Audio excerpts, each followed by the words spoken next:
ماوەیەکە لە هەولێری پایتەخت تەقەکردن و کوشتنی بە فیشەک لەو شارە بەراورد بە ساڵانی پێشووتر زیادی کردووە. هەرچەندە پۆلیسی هەولێر دەڵێت لیژنەی بەدواداچوونیان هەیە و هەر کەسێک تەقە بکات دەستگیری دەکەن. بەڵام لێپرسینەوە بەدواداچوونەکانی پۆلیس تەقەکردنی لەو شارە نەک بنبڕ نەکردووە، بەڵکو و کەمیشی نەکردوتەوە.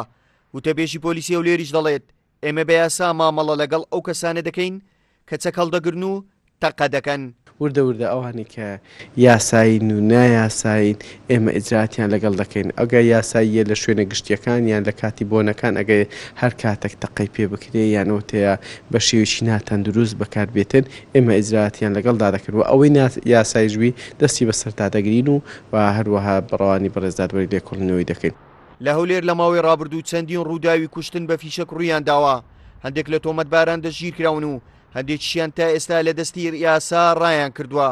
دڵنیاییەوە ینی کارەساتە پایتەختی هەرێمی کوردستان بەم شێوازە ینی دیاردەی چەک هەڵگرتنیان چەکدارەکان باڵا دەست بن لە وڵاتە حزب دەست بگرێت بەسەر هەموو جونگەکان کەوادیری حزب زیاتر چەک هەڵدەگرێت نەک هاوڵاتی ئاسایی بۆیە دەبێت یاسا سەروەر بێت وە سزای ئەو کەسانە بدرێت. لە هەرێمی کوردستان یاسای هەڵگرتنی چەک لە پەرلەمانی کوردستان دەرچووە. بە یاسا کەسانێک ڕێکخراون کە مۆڵەتی هەڵگرتنی چەکیان هەیە. بەڵام ئێستا دیاردەی چەک هەڵگرتن و هەبوونی چەک لە ماڵان و کوشتن و تەقەکردن هێندە زۆر بووە لە یاسا دەرچووە. دەستگا ئەمنیەکانیش دەڵێن لەمە دووە ڕێگری زیاتر لەو دیاردەیە دەکەین. لە هەولێری پایتەخت بەدەیان کونسڵخانە و نوێنەری وڵاتان هەن کەچی لەو شارە بەهۆی یاری تۆپی پێی نێوان دوو تیپی بیانی نزیکەی 150 کەس لەسەر تەقەکردن دەستگیر کراون.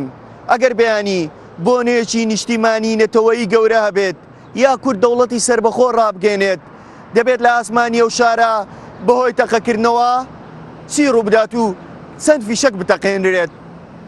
هاوکار عەبدوڕەحمان، کورسات نیوز، هەولێر.